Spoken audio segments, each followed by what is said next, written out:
Friends, we need to talk about the coronavirus, and I tried to film this video yesterday, but it ended up being like 30 minutes long, so I'm gonna try to be super concise and give you all the things that I, as a former naturopathic doctor, am doing to keep myself and my family healthy, you know, during the coronavirus situation, but also just general cold and flu season.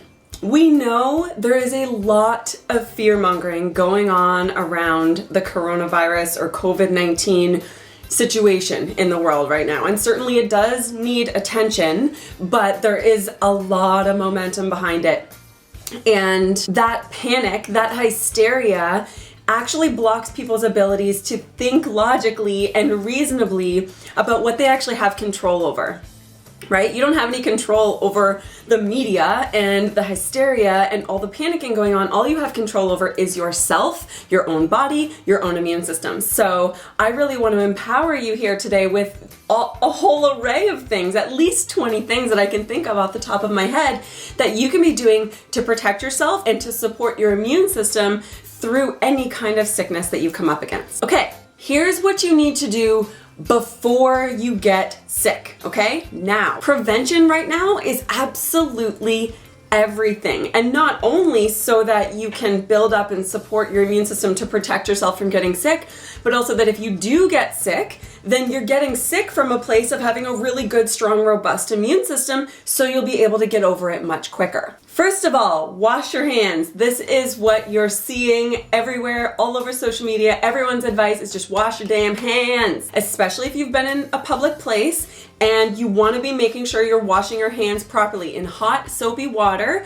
Wash them, bubble party, make all the bubbles interact while we sing toot toot chugga chugga big red car. Rinse. Happy birthday works as well, but we're a Wiggles family. 2, avoid touching your mucous membranes. So your mucous membranes are the wet, hot surfaces of your body, okay? And this is the only place that the bacteria can grab onto and live and grow and proliferate and invade. It cannot bomb dive through your skin, right? It needs you to transport it into your mucous membrane. So avoid touching the eyes, nose, and mouth. Moms, think about like nose picking and thumb sucking, those things we have to really try to keep to a minimum. 3, get adequate and maybe even extra sleep. That's like going to bed at, like I did last night, at 8:30 p.m., right? Like taking those hours that you would usually be doing whatever and investing it in your sleep, because sleep is the most important thing that you can do. For prevention, for getting over a cold, sleep is critical. That's the best time that your body is able to mount an actual immune response. So do not get behind on your sleep, especially not right now. 4, cut the sugar and the dairy and up the veggies. Sugar feeds the bug. Dairy produces mucus within the system that the bugs can grab onto and feed off of. So you will not get better drinking Kool-Aid and eating ice cream, right? We've got to cut the sugar. My kids know this. The second they show signs of sickness, it's like, okay, all sugar is gone. When we're trying to prevent or fight an illness, I'm always like, well, do you want the bug to win or the body to win? And they're like, oh, the body, because they know that that means they're gonna get a healthy snack instead of a junky snack because they wanna get better. On the other hand, veggies, especially your green leafies, think smoothies, think greens powder, those are the tools and the equipment that your body actually needs to support the immune system to fight the bug. 5, reduce stress and exercise. Exercise not only increases the production of endorphins that just makes you feel amazing, it also decreases your stress levels. And that's important because stress tells the body that you're in fight or flight mode and that there's something dangerous happening and that we gotta stay on our toes in order to survive. And so the body is not able to focus on fighting this invasive little bug when it's trying to survive from a saber-toothed tiger. Exercise also helps move the lymph in the body. The lymph is, I always like to say, like the body's garbage system, but it also is where immune cells are produced. And the lymph system, it's like a series of little tiny veins, but it doesn't have a heart pumping it around the body like our blood does. And so it relies only on us and our physical movement to get it through and around and circulating where it needs to be. So that's another great reason why it's so important to get moving and get active when you're trying to prevent getting sick. Lastly, here's the supplements that we take around here. Probiotics, this can be in supplement form in terms of like capsules or a powder that you scoop into smoothies or into applesauce. You can also get probiotics through fermented food, so things like sauerkraut, things like kombucha. Vitamin D is so important for immune system health, but especially in the winter when we're not outside getting it naturally from the sunshine as much. So I take minimum 4,000 IU a day. My kids take minimum 2,000 IU a day. Next, if you start to feel that sickle tickle, here's what you do. Echinacea is a really great herb when you are trying to prevent an illness, especially if you start to feel it coming on before you're full-blown sick. Echinacea is a really good thing to take. It's safe in pregnancy. Then we up the vitamin D to 8,000 IU a day for me, 4,000 IU a day for the kids. Vitamin C, 1,000 milligrams for the kids, 2,000 or so for me. Zinc is also really important to support the immune system, so I do ground up pumpkin seeds and I sprinkle that onto their cereal or into their pancakes or into their applesauce or, you know, however, into the smoothie, however you can get it into them. Magnesium is really great for the immune system and also for sleep. So you can get powdered magnesium drinks that are great, taste good, even a little bit fizzy, fun for the kids, that will help support their sleep and also support their immune system. Now, the dietary things, right? We've talked about cutting out sugar, we've talked about cutting out dairy, but what do you add in? There's two main dishes that I'll make if our family is kind of seeming to come down with something. You know, everyone says chicken soup. That's actually not the easiest for me to get into my kids. So my two main meals for busting a cold are spaghetti and yellow soup. So in the spaghetti sauce, we have garlic. Garlic is nature's best antimicrobial, antibacterial, it's antifungal, and it's antiviral. So get as much garlic into you as you possibly can. It only kills the bad guys. It does not kill the good guys. So it's the best thing ever for your immune system. So I'll put that into spaghetti sauce for sure, but also I incorporate it into all kinds of other things. I can, sometimes for me, like I'll eat it straight, maybe mixed with some olive oil, definitely mixed with some honey is a really great way to take it because the honey is also antimicrobial and also supportive for the immune system. You can roast the garlic, you can put it in pasta, you can put it on crackers. I always make it super, super garlicky guacamole that the kids love. So we've got the garlic. Then onions are also very good for the immune system. They are antimicrobial as well. We have got herbs, so actually culinary herbs like oregano or thyme or rosemary, if you're thinking more like the chicken noodle soup, those antimicrobial herbs are going to really benefit the immune system as well. Mushrooms are amazing for the immune system, so now we've got this really rich immune supportive sauce that the kids just absolutely destroy. The second recipe is yellow soup, which is really yam soup. So I put a bunch of yams in, I put carrots in, which are high in vitamin A, which is also very supportive for the immune system. I put a dash of curry, I put a lot of turmeric. Turmeric is also amazing for the immune system.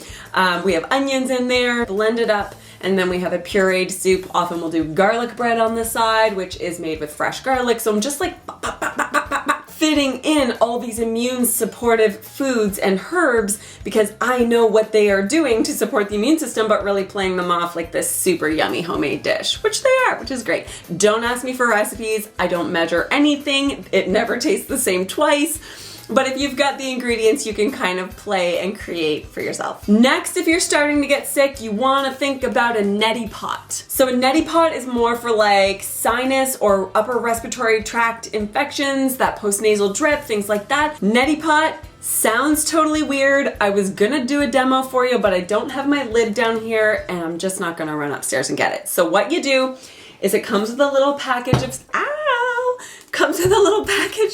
saline solution. You dump that in, you put lukewarm water in, you fill it up to the top, you put the lid on, you put it in one nostril, and you tip your head and you tip the bottle, and it goes through your sinuses and comes out the other side. You must breathe through your mouth while you're doing this, or else all the water goes down your throat and it's gross. And that will totally cleanse your sinuses. It'll stop like sneezing and itching and runny nose and all of that goopy grossness. You can get little sprays for the kids. Next, stay warm. It's really important in Chinese medicine that certain areas of the body are kept warm in order to preserve the energy within those channels and help your body build that warmth and fight the bug. So you want to make sure your feet are warm at all times. Socks, slippers, cozy feet. Also, the very back of your neck and the top of your shoulders there is called your wind gate. And when the wind gate is open and cold and exposed, it increases the chances that a pathogen will be able to enter and get you sick. So energetically, in traditional Chinese medicine, you want to block that wind gate and keep it warm and keep it cozy at all times, which is why the majority of the time I look like this. Even inside the house. I just like to stay cozy, you know? So yes, making sure you're staying warm and cozy on the outside, but also warming from the inside is really important in Chinese medicine too. So warming herbs like ginger are amazing. I'm always drinking ginger tea if I feel something coming on. Antimicrobial, but also has that warming quality. Also cinnamon. Cinnamon is my secret weapon as a mom. It's antimicrobial and tastes yummy. So I put it on all their cereal, in their oatmeal, in their pancakes, in their waffles, in their yogurt, in their applesauce, in their smoothies. It has so many benefits. It balances blood sugar so they don't have the huge sugar spikes, but also it's just generally antimicrobial and warming. So because it's so effective from so many angles, I put that shit on everything. This is a big one. Rock yo fever. Rock yo fever. Oh, rock yo fever. Rock it. That fever. Here's my PSA about fevers. You're working so hard, you're preventing getting sick. All of a sudden, a bug knocks on the door and your body opens the door and says, "Hey bug, what's up?" And the bug's like, "I'm here to take over." And your body's like, because I got my posse. And all of a sudden, your body starts producing these macrophages. Macrophages are immune cells that go around and eat up the bad guys. So the bug is like, "Oh, geez, man, you got a posse, I'm out of here." And it tries to evade the macrophages and it goes about doing its thing. And the macrophages are like, "Invader, invader." And they pump out these pyrogens, which are signals that tell the body, "Increase the temperature, we have an invader. Increase the temperature, we have an invader." And then you get a fever and your body starts to hurt and you're cold, and that's telling your body, "Go lay down, pull the blinds, cover up, let's build this heat together, let's kill this bug together." But instead, we give Advil and crush this fever before it has a chance to mount, before it has a chance to kill the bug. A fever is your friend. Rock that fever. Oh, rock it. Just rock it. Monitor it, manage it. But if it's below like 103 degrees, I say rock it. It's there for a very important purpose. And that's what I want you to know, is that it's not just vulnerable little you, out here scary, potentially gonna be victimized by any particular bug. Your body has an amazing immune system built in, hardwired within you. And so all you gotta do is give it the stuff that it needs to be successful. After you get sick, after you're kind of over the hump, you circle right up back to the top to the prevention plan and continue that ongoing until this thing is done. So that's what I want to leave you with. I think it was still maybe a little bit long, but hopefully it serves you. I want you to feel empowered. I want you to feel like you have options. I want you to feel like you have alternatives to freaking out. Double tap, share, like, comment. Guys, stay healthy, stay safe. Thank you so much for watching. I'll see you on the flip side.